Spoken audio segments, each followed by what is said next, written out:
ইউক্রেনে ৩০ দিনের জন্য জ্বালানি অবকাঠামোতে হামলা বন্ধে রাজি হয়েছে রাশিয়া। একই সঙ্গে কৃষ্ণ সাগরে নিরাপদে চলাচল নিশ্চিতে যুক্তরাষ্ট্রের দেয়া প্রস্তাবেও সায় দিয়েছে মস্কো।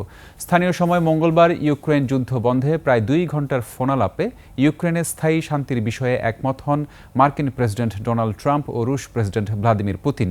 যদিও ১ মাসের পূর্ণ যুদ্ধবিরতিতে রাজি হয়নি রাশিয়া। ইউক্রেনকে সামরিক সহায়তা, গোয়েন্দা তথ্য দেয়া বন্ধসহ বেশ কিছু দাবি জানান পুতিন।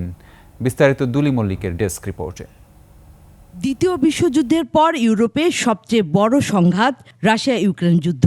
২০২২ সালে শুরু হওয়া এই যুদ্ধে এ পর্যন্ত কয়েক লাখ মানুষ হতাহত ও ১০ লাখেরও বেশি মানুষ বাস্তুচ্যুত হয়েছে।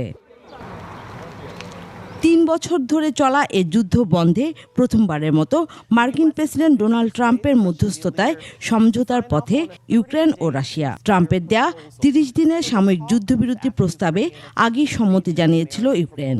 পুরো বিশ্ব তাকিয়েছিল রুশ প্রেসিডেন্ট ভ্লাদিমির পুতিনের দিকে। অবশেষে স্থানীয় সময় মঙ্গলবার প্রায় ২ ঘণ্টার ফোন আলাপের পর বেশ কিছু বিষয়ে একমত হন ট্রাম্প পুতিন। হোয়াইট হাউস ও ক্রেমলিনের বিবৃতি বলছে, ইউক্রেনের জ্বালানি অবকাঠামোতে ৩০ দিন হামলা বন্ধে ট্রাম্পের প্রস্তাবে রাজি হয়েছেন পুতিন।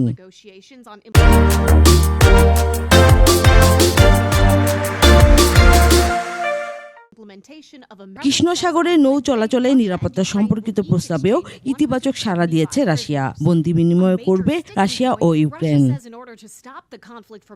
তবে ৩০ দিনের পূর্ণ যুদ্ধবিরতিতে রাজি নন পুতিন। দীর্ঘস্থায়ী ও টেকসই শান্তি চান তিনি। বেশ কিছু শর্ত বা দাবি জানান। এর মধ্যে রয়েছে ইউক্রেনকে সামরিক সহায়তা ও গোয়েন্দা তথ্য দেওয়া বন্ধ করা, রুশ অধিকৃত ৪ অঞ্চল থেকে ইউক্রেনের সেনা প্রত্যাহার ও ন্যাটোতে যোগদান থেকে বিরত থাকা।